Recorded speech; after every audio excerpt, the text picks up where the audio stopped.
اشرح لي صدري ويسر لي أمري واحلل عقدة من لساني يفقهوا قولي رب اشرح لي صدري ويسر لي أمري واحلل عقدة من لساني يفقهوا قولي.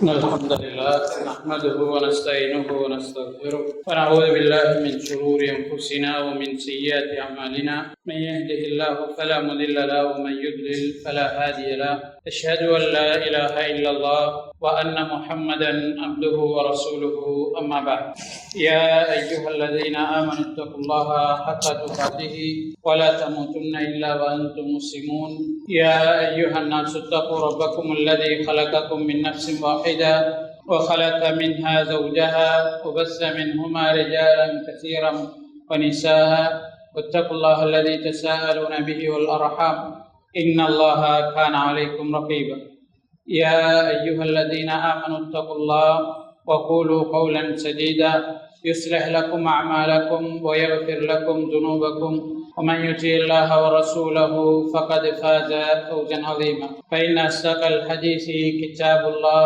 وخير الهدي هدي محمد صلى الله عليه وسلم وشر الأمور محدثاتها وكل محدثة بدعة وكل بدعة ضلالة وكل ضلالة في النار أو كما قال عليه الصلاة والسلام. அன்புக்குரிய அல்லாஹ்வின் நல்லடியார்களே, தொடர்ச்சியாக நாம் இமாம் இப்னு அப்துல் ஹாதி ரஹிமஹுல்லா அவர்களுடைய அல் முஹர்ரர் ஃபில் ஹதீஸ் என்று சொல்லக்கூடிய நூலிலிருந்து ஹதீஸ்களை கற்று வருகின்றோம். அந்த அடிப்படையிலே இன்றைய தினம் பாபுன் ஃபிஸ் ஸலாத்தி அலல் மையித், ஜனாசாவின் மீது மையத்தின் மீது தொழுவிக்கின்ற தொழுகை தொடர்பான பாடத்திலே 530வது ஹதீஸை நாங்கள் பார்க்க இருக்கின்றோம். அபி நதர் அபி சலமத் பின் அப்துர் ரஹ்மான் அன் ஆயிஷா ரலியல்லாஹு அன்ஹா لما توفي سعد بن أبي وقاص رضي الله عنه قالت ادخلوا به المسجد حتى أصلي عليه فأنكر ذلك عليها فقالت والله لقد صلى رسول الله صلى الله عليه وسلم على ابني بيضاء في المسجد سهيل وأخيه رواهما مسلم. وقال سهيل بن دعد وهو ابن البيضاء أمه بيضاء. அபூ சலமா பின் அப்துர் ரஹ்மான் ரஹிமஹுல்லா அவர்கள் ஆயிஷா ரலியல்லாஹு அன்ஹா அவர்கள் சொன்னதாக அறிவிக்கக்கூடிய இந்த செய்தியிலே சஅத் இப்னு அபீ வக்காஸ் ரலியல்லாஹு அன்ஹு அவர்கள் மரணித்த போது ஆயிஷா ரலியல்லாஹு அன்ஹா அவர்கள் சஅத் இப்னு அபீ வக்காஸ் ரலியல்லாஹு அன்ஹு அவருடைய ஜனாசாவை பள்ளி வாயிலுக்குள் கொண்டு வருமாறும் தான் தொழுகை நடத்த இருப்பதாகவும் அவர்கள் சொல்கிறார். அப்படி சொன்ன உடனே அது அவருக்கு வெறுக்கப்படுகிறது. அடுத்தாக என்ன செய்யறாங்க, வெறுக்கிறாங்க, பள்ளிக்குள்ள ஜனாசாவை கொண்டு வரதா அப்படின்னு. ஆயிஷா ரலியல்லாஹு அன்ஹா அவர்கள் சொல்கிறார்கள், அல்லாஹ்வின் மீது ஆணையாக ரசூலுல்லாஹி ஸல்லல்லாஹு அலைஹி வஸல்லம் அவர்கள் பைலா என்று சொல்லக்கூடிய பெண்மணியுடைய 2 பிள்ளைகளை பள்ளியிலே தொழுவித்தார்கள் என்று ஆயிஷா ரலியல்லாஹு அன்ஹா அவர்கள் சொல்கிறார். இந்த ஹதீஸ்ல பள்ளி வாயிலுக்குள்ள ஜனாசா தொழுகை நடத்தலாம் என்பது எங்களுக்கு சொல்லப்படுகிறது. சஅத் இப்னு அபீ வக்காஸ் ரலியல்லாஹு அன்ஹு அவர்களை பொறுத்தவரையில நபி அவர்களால் சுவர்க்கத்தை கொண்டு நன்மாராயம் கொள்ளப்பட்ட 10 சஹாபாக்களிலே ஒருவர். அவர் ஹிஜ்ரி 55ஆம் ஆண்டு மதீனாவிலிருந்து சுமார் 10 மைல்கள் தூரத்தில் இருக்கக்கூடிய அகீக் என்று சொல்லக்கூடிய இடத்துல மரணம் அடைகிறார். அவரோட வீட்டில் மரணம் அடைஞ்ச உடனே அவருடைய தோழர்கள் பகீஉல் கர்கத் என்று சொல்லக்கூடிய சஹாபாக்கள் அதிகமாக அடக்கம் செய்யப்பட்டிருக்கக்கூடிய மஸ்ஜிது நபவி பக்கத்தில் இருக்கக்கூடிய மையவாடிக்கு கொண்டு வந்த உடனே ஆயிஷா ரலியல்லாஹு அன்ஹா அவர்கள் இந்த ஜனாசாவுக்கு தொழுவதற்காக பள்ளிக்குள்ள கொண்டு வர சொல்லி சொல்றாங்க. அப்ப அதை மக்கள் வெறுக்கிறார். பள்ளியில ஜனாசாவை பள்ளிக்குள்ள கொண்டு வரதான்னு வெறுக்கிறார். ஆயிஷா ரலியல்லாஹு அன்ஹா அவர்கள் வேறு சில அறிவிப்புகள்ல வந்திருக்கிறதின் படி நபி ஸல்லல்லாஹு அலைஹி வஸல்லம் அவருடைய மனைவியர்கள் தொழுவதற்காக சஅத் இப்னு அபீ வக்காஸுக்கு தொழுகுவதற்காக பள்ளிக்குள்ள ஜனாசாவை கொண்டு வருமாறு சொல்றாங்க. பள்ளிக்குள்ள ஜனாசா கொண்டு வரப்படுகிறது.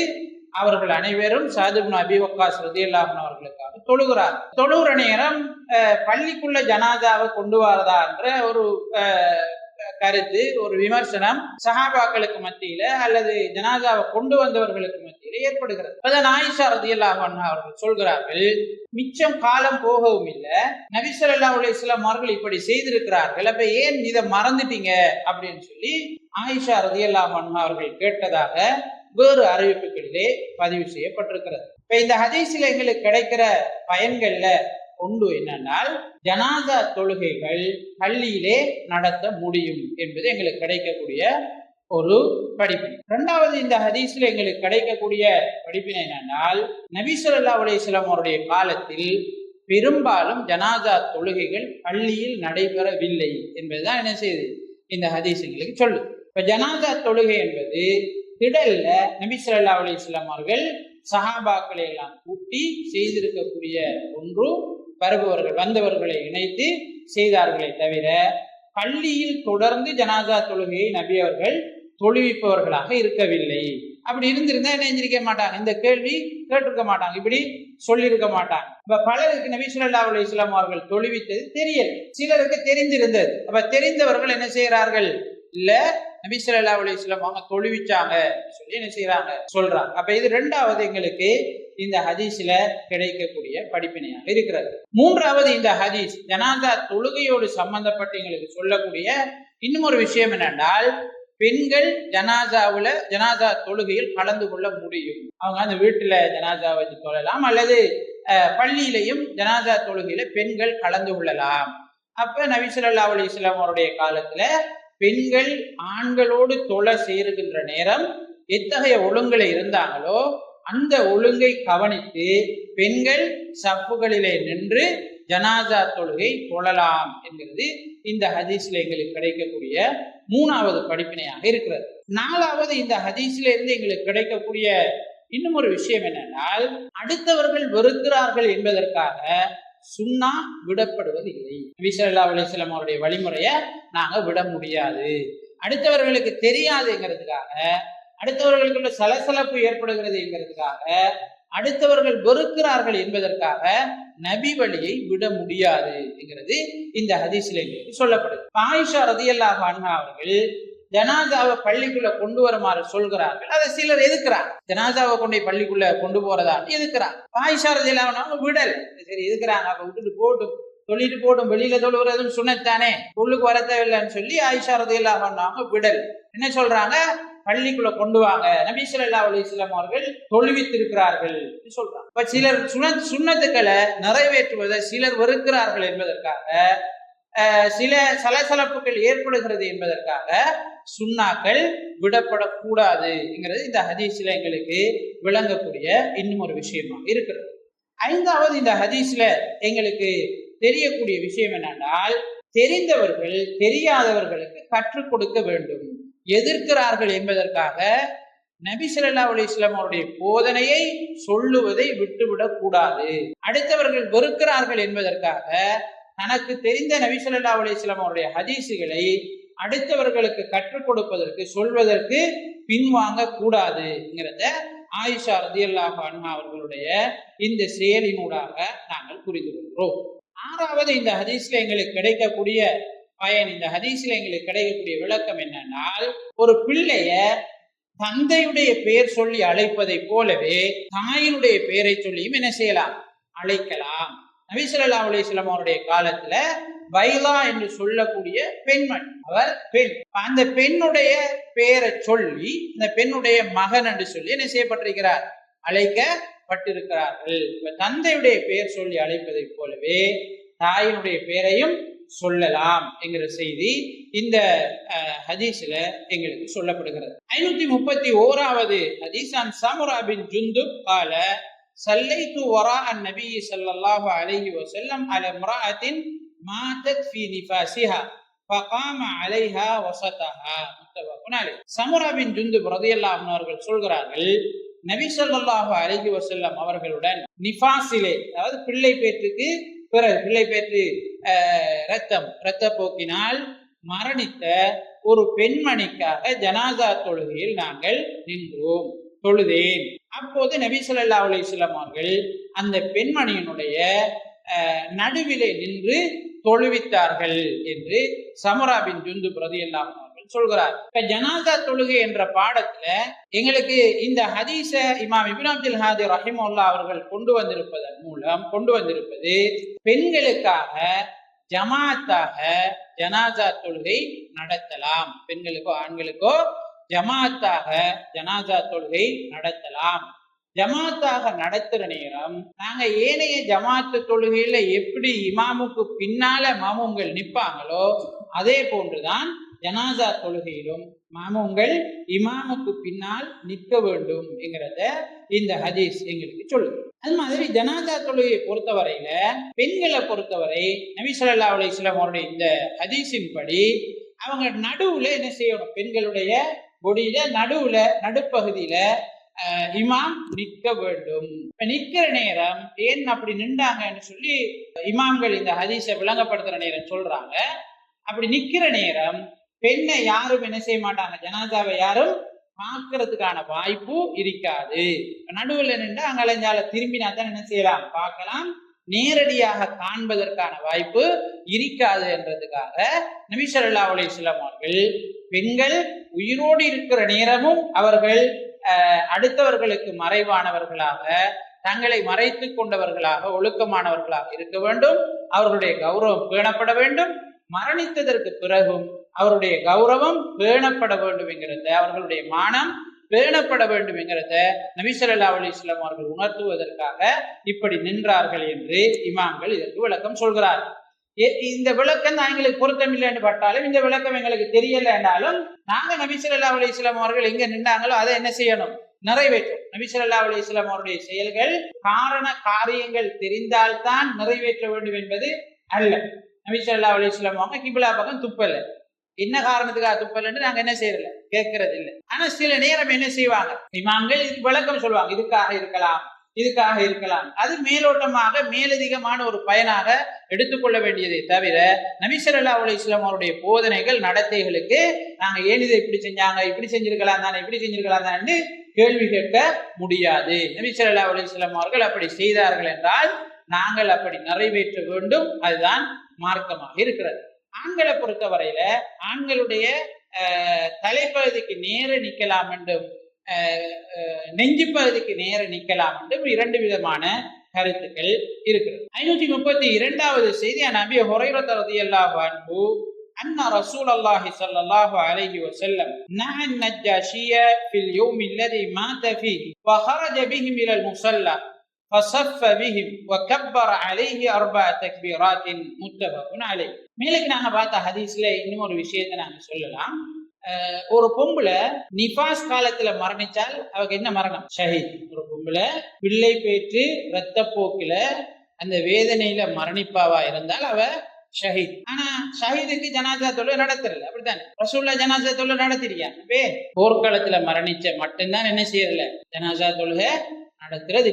மத்த நபி ஸல்லல்லாஹு அலைஹி வஸல்லம் அவங்க சொல்லி இருக்கிற ஷஹீது, தண்ணியில தாண்டு மூத்தாயினா ஷஹீது, நெருப்புல என்ன செஞ்சா ஷஹீது, மதுள் ஒழுங்கு மூத்தாயினா என்ன ஷஹீது, அனர்த்தங்களின் ஊடாக மூத்தாயினா ஷஹீது, இந்த மாதிரி பிள்ளை பேர் ரத்தத்துல மூத்தாயினா ஷஹீதுன்னு சொல்லியிருக்கிற நபி ஸல்லல்லாஹு அலைஹி வஸல்லம் அவர்கள் கொடுத்திருக்கிற இந்த அந்தஸ்துக்களை பெற்றுக்கொண்டு மரணிக்கிறார்களை பொறுத்தவரையில அவர்களுக்காக என்ன செய்ய வேண்டும், தொழுகை நடத்தப்பட வேண்டும் என்கிறதையும் நபி ஸல்லல்லாஹு அலைஹி வஸல்லம் அவருடைய இந்த வழிகாட்டல் எங்களுக்கு சொல்லுது. அபூ ஹுரைரா ரலியல்லாஹு அன்ஹு அவர்கள் அறிவிக்கக்கூடிய 532வது செய்தியில நபி ஸல்லல்லாஹு அலைஹி வஸல்லம் அவர்கள் நஜ்ஜாஷி மன்னர் மரணித்த அதே நாளில் சஹாபாக்களிடம் நஜ்ஜாஷி மரணித்து விட்டார் என்று சொல்லி அவர்கள் எல்லோரையும் தொழுந்திடலுக்கு வெளியேறுமாறு சொன்னார்கள். அவர்களை சஃப்பாக வைத்தார்கள். பின்பு 4 தக்பீர்களை சொல்லி நஜ்ஜாஷிக்காக தொழுகை நடத்தினார்கள் என்று அபூ ஹுரைரா ரலியல்லாஹு அன்ஹு அவர்கள் அறிவிக்கக்கூடிய செய்தி புகாரி முஸ்லிமிலே பதிவு செய்யப்பட்டிருக்கிறது. இந்த செய்தியில எங்களுக்கு போன பாடத்துல நாங்க பார்த்திருக்கோம், ஜனாசாவை அறிவிக்கிறது கூடாது. நபி ஸல்லல்லாஹு அலைஹி வஸல்லம் அவங்க அறிவிக்கிறாங்க. என்ன வித்தியாசம்? ரெண்டு, நாங்களும் பள்ளியில அறிவிக்கிறோம் என்ன வித்தியாசம்? நாங்க ஏற்கனவே பார்த்தோம், ஜனாசாவை என்ன செய்யக்கூடாது, அறிவிக்க கூடாது. ஒரு ஹதீஸ்ல பார்த்தோம். இப்ப நபி ஸல்லல்லாஹு அலைஹி வஸல்லம் அவங்க ஒரு மௌத்தாயிட்டாருன்னு அறிவிக்கிறாங்க. ரெண்டு முரண்படுற மாதிரி இல்லையா?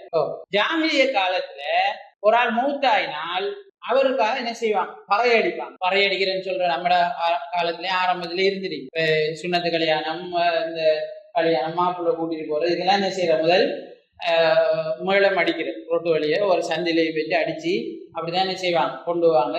பள்ளி வழியை கொண்டு சுண்ணத்து செய்ய போற ஆளை கொண்டு போய் பாத்தியாவெல்லாம் ஓதித்தான் கொண்டு வருவாங்க. அப்ப இப்படி பறையடிக்கிற ஒரு நிலைமை அந்த காலத்துல, ஜாகிலிய காலத்துல ஒரு ஆள் மௌத்தாயினாலும் ஒவ்வொரு ஏரியாவா போய் நின்று அடிச்சு மேளம் அடிச்சு அவருடைய சிறப்புகளை எல்லாம் சொல்லி புகழ் பாடி இன்னார் மரணிச்சுட்டாருன்னு சொல்லி என்ன செய்வாங்களாம், புகழுக்காக அதை செய்வாங்க. அதுதான் கூடாது. மற்றபடி அடுத்தவர்களுக்கு விஷயத்தை சொல்லி அவங்கள தொழுகைக்கு அழைக்கிறதுக்காக தொழுவதன் மூலம் மரணித்த ஆளுக்கு பயன் கிடைக்கணும், நன்மை கிடைக்கணும் என்ற அடிப்படையில அறிவிக்கிறதுல தப்பு கிடையாதுங்கிறத நபி ஸல்லல்லாஹு அலைஹி வஸல்லம் அவருடைய இந்த நஜ்ஜாசி மன்னனுடைய மரணத்தை அறிவிச்சது எங்களுக்கு சொல்லும். ரசூல் ஸல்லல்லாஹு அலைஹி வஸல்லம் அவங்க மக்காவுல அதிகமான சோதனைகளை துன்பங்களை அனுபவிச்சார். ஆரம்ப காலகட்டம் அவரை ஏற்றுக்கொண்ட சஹாபாக்களும் கடுமையான துன்பங்களை சந்திச்சாங்க. அப்ப ஒரு கட்டத்துல சஹாபாக்கள் என்ன செய்யறாங்க, சஹாபாக்களை நபி ஸல்லல்லாஹு அலைஹி வஸல்லம் அவங்க வேறு இடங்களுக்கு அனுப்பலாமா, இவங்களை பாதுகாக்கிறதுக்காக, இவங்களோட உயிர்களை பாதுகாக்கிறதுக்காக அனுப்பலாமான்னு சொல்லி யோசிக்கிறாங்க. அந்த நேரம் தான்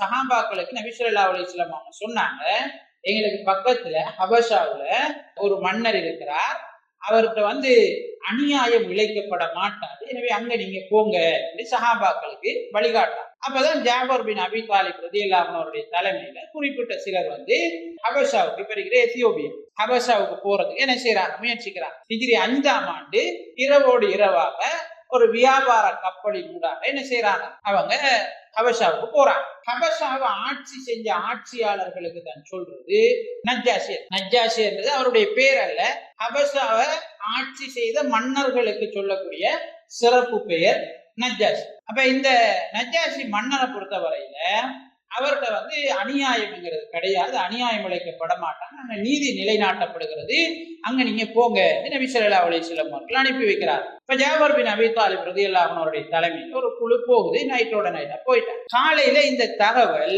மக்காவாசிகளுக்கு தெரிய வருகிறது. அப்ப இப்ப மக்காவாசிகள் என்ன செய்யறாங்க, நம்மளுக்குள்ள இருந்த பிரச்சனை இன்னொரு நாட்டுக்கு என்ன செய்யுது, அப்ப இங்க இருந்தார்கள், இங்க சரியான பாதுகாப்பு இல்லைன்றதுனால அடுத்த பிரதேசத்துல போயிருந்து அவங்களோட கொள்கைகளை நிம்மதியா பின்பற்ற போறாங்க. அப்ப இது பரவும், இதை விடக்கூடாதுன்னு சொல்லி அவங்க என்ன செய்யறாங்க, முடிவு செஞ்சு 2 பேரை நஜ்ஜாசி மன்னன் அனுப்புறாங்க. நஜ்ஜாசி கிட்ட போய் நஜ்ஜாசி இந்த 2 பேர்கிட்டையும் நிறைய அன்பளிப்பு பொருட்கள் கொடுக்குறாங்க. அன்பளிப்பு பொருட்கள் நிறைய கொடுத்து அனுப்புறாங்க.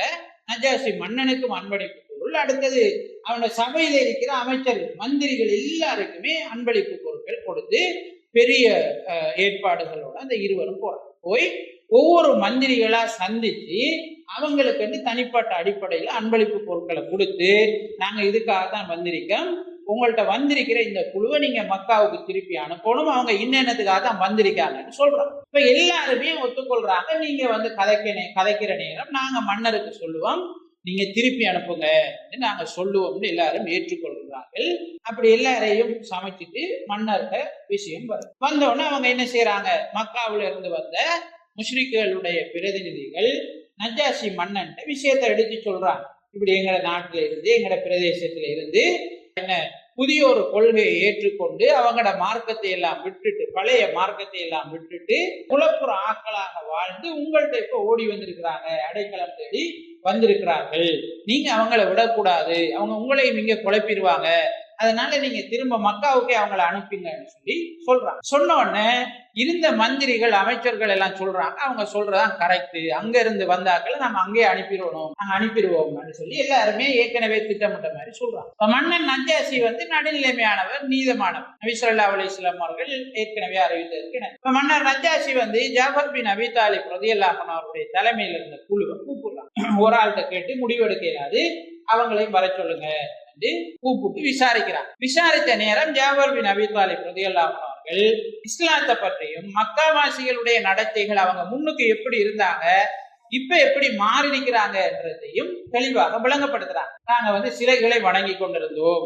மது அறிந்து கொண்டிருந்தோம், பெண்களை கொலை செய்து கொண்டிருந்தோம், இன்னும் என்ன பாவங்கள் செஞ்சுட்டு இருந்தோம், நிறைய பாவங்களை என்ன செய்யறாங்க, அடுக்கிறாங்க. இவ்வளவு செஞ்சுட்டு, ஆனா முஹம்மது ஸல்லல்லாஹு அலைஹி வஸல்லம் அவர்கள் இந்த இஸ்லாத்தை கொண்டு வந்து இதெல்லாம் எங்களுக்கு தடுத்து, இதெல்லாம் கூடாது, இதெல்லாம் நீங்க செய்யக்கூடாது, இப்படி அல்லாஹ்வை மட்டும் வணங்குங்கன்னு எங்களுக்கு சொன்னாரு. அப்ப நாங்க அந்த பழைய கொள்கையெல்லாம் விட்டு, அந்த பாவ காரியங்களை எல்லாம் விட்டு திரும்பி இப்ப நல்லா இருக்கிறோம் சொல்றாங்க. சொன்னோன்னா மன்னர் நஜ்ஜாஷிக்கு இவங்கள ஒரு ஈர்ப்பு ஏற்படுகிறது. ஜாபர் பின் அபி தாலிப் ரலியல்லாஹு அன்ஹு அவர்கள் சொன்னதுல ஒரு நடுநிலைமையா பாக்குறார். இவங்க அந்த கொள்கையெல்லாம் விட்டதனால, அந்த அநியாயங்கள் பாவங்கள் எல்லாம் விட்டதனால மக்காவாசிகள் இவங்களை பின்துயிர்றாங்க. எனவே அவங்களை நாங்க மக்காவுக்கு அனுப்புறது இவங்களுக்கு பாதுகாப்பு இல்லை. நஜ்ஜாஷி மன்னர் முடிவு செய்யறாரு, மறுத்துறாரு, அவங்களை அனுப்புறதுக்கு மறுக்கிறார், அனுப்பிடுறாரு. அப்ப இவங்களுக்கு தோல். 2வது நாள் இந்த மக்காவில இருந்து வந்தார்கள் சொல்றாங்க, கட்டாயம் நாங்க அடுத்த நாள் திட்டம் தீட்டி கொண்டு திரும்ப ஒரு முயற்சியோடு இந்த அமைச்சரவை சபையில, அரச சபையில நாங்க மேற்கொள்ளணும் சொல்லி திட்டம் தீட்டி கொண்டு 2வது நாள் சொல்றாங்க, மன்னர் அவர்களே, இவர்கள் ஈசா அலைஹிஸ்ஸலாம் அவர்களை பத்தி தப்பா சொல்றாங்க. என்ன பாயிண்ட போட்டா அங்க பிடிக்கலாமோ அந்த பாயிண்ட போடுறாங்க. மன்னர் நஜ்ஜாஷி யாரு? கிறிஸ்தவர். அங்க இருக்கிற ஆட்கள் எல்லாம் கிறிஸ்தவர். அப்ப மன்னர் நஜ்ஜாஷி கிட்ட இவங்க சொல்றாங்க, மன்னர் அவர்களே, இவங்க ஈசா அலைஹிஸ்ஸலாம் அவர்களை தப்பா பேசுறாங்க, உங்களோட மார்க்கத்தையும் இவங்க ஏற்றுக்கொள்ளல, உங்களோட மார்க்கத்தையும் பிள்ளைன்னு இவங்க சொல்றாங்க, எனவே இவங்களை நீங்க வச்சிருக்கிறது கூடாது சொன்னோன்னா, அப்ப ஜாபர் பின் அபி தாலிப் ரலியல்லாஹு அன்ஹு அவர்களை திரும்ப மன்னர் நஜ்ஜாஷி அவைக்கு அழைக்கிறாரு. நீங்க ஈசா இப்னு மரியம் விஷயத்துல என்ன சொல்றீங்க கேட்கிறார். கேட்ட உடனே இப்ப முஸ்லிம்களுக்கு இது ஒரு தர்ம சங்கடமான நிலை.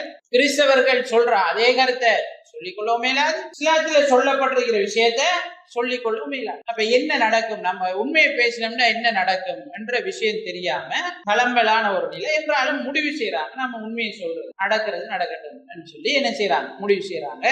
ஈசா அலைஹிஸ்ஸலாம் அவர்கள் அல்லாஹு தாலாவுடைய அடிமைகளில் ஒருவர், அவர் அல்லாஹு தாலாவுடைய தூதர், அவர் அற்புதமான அடிப்படையிலே பிறந்தார் என்று சொல்லி இஸ்லாம் சொல்லக்கூடிய கருத்துக்களை ஈசா அலைஹிஸ்ஸலாம் அவர்கள் விஷயத்துல என்ன செய்யறாரு, சொல்றார். சொன்ன உடனே மன்னர் நஜ்ஜாஷிக்கு இந்த கொள்கையில ஈர்ப்பு ஏற்படுது. அவர் சொல்கிறார், நீங்கள் சொல்கிற இதே கருத்தை தான் ஈசாவும் தன்னை பற்றி சொல்லி இருக்கிறார். உண்மைக்கு எப்பவும் வெற்றி, பயந்தாலும் உண்மை சொல்றது பயந்தாலும் அதற்கு எப்பவுமே நேரிக்கும் வெற்றி. அப்ப இப்படி சொன்னோம்னா மக்காவாசிகள் என்ன செய்யறாங்க, தோற்று போறாங்க. அவங்க என்ன செய்யறாங்க, ஒன்றுமே செய்ய முடியாம வந்த வழியே திரும்பி போறாங்க. மன்னர் நஜ்ஜாஷியுடைய அந்த அரவணைப்பு கீழே ஜாபர் பின் அபி தாலிப் ரலியல்லாஹு அன்ஹு அவருடைய தலைமையில முஸ்லிம்கள் கொஞ்ச காலம் என்ன செய்யறாங்க, வாழ்றாங்க. மன்னர் நஜ்ஜாஷி இஸ்லாத்தை ஏற்றுக்கொள்கிறார். அவர் என்ன செய்யறாரு, இஸ்லாத்தை அங்க இருக்கிற நேரம் வெளியில காட்டினால் சிக்கலாம்ங்கிறதுக்காக மறைச்சு என்ன செய்யறாரு, வாழ்றாரு. இந்த ஒரு நன்றி கடனுக்கா நபி ஸல்லல்லாஹு அலைஹி வஸல்லம் அவங்க நன்றி மறப்பவர்கள் அல்ல. எங்களுக்கு உதவி செஞ்சாக்களை என்ன செய்யக்கூடாது, நாங்க மறக்க கூடாது. நபி ஸல்லல்லாஹு அலைஹி வஸல்லம் அவர்கள் இப்படி மன்னர் நஜ்ஜாஷி செய்ததனால மன்னர் நஜ்ஜாஷி மீது அதிக பாசம் கொண்டு நபி ஸல்லல்லாஹு அலைஹி வஸல்லம் அவர்கள் அவர் மீது விருப்பம் கொண்டிருந்தார்கள். மன்னர் நஜ்ஜாஷி மரணித்த உடனே அல்லாஹு தஆலா மன்னர் நஜ்ஜாஷி மரணித்த செய்தியை நபி ஸல்லல்லாஹு அலைஹி வஸல்லம் அவர்களுக்கு அறிவிக்கிறான். இது நபி ஸல்லல்லாஹு அலைஹி வஸல்லம் அவருடைய அற்புதங்கள்ல ஒன்று, முஜிசாத்துக்கள்ல ஒன்று.